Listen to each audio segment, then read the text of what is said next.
Učestvovac na konkursu majú právo všetky zainteresovaní kompozitore i tekstopisatelje zo Srbiji i inozemstva. Špivanki, ktorí budú poslani na konkurs, nesmú buď už vyvodzeni, lebo objavjovani, a jedna osoba može buď koautor najvećih dvoch špivankoh.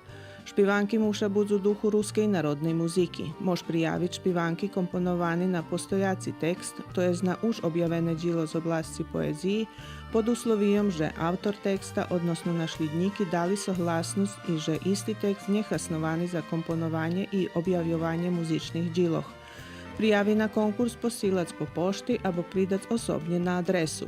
Javna medijska ustanova Radio Televiziji Vojvodini, Radio Novi Sad za festival Ružova Zahradka 2018, Njotverac, Ignjata Pavlasa 3, 21 Novi Sad.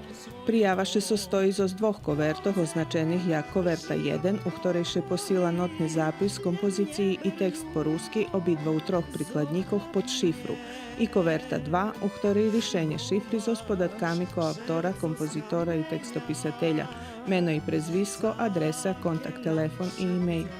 Podnošitelj prijavi odvituje za točnost podatkov o špivanki i koautoroh.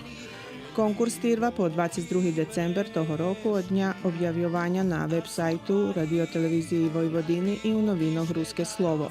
Prijavi, kotri stihnju na konkurs se nje vracaju. Podnošitelj prijavi njema pravo pocahnut prijaveni špivanki. Detalji konkursa može patriz na sajtu Radio Televiziji Vojvodini u rubriki konkursi.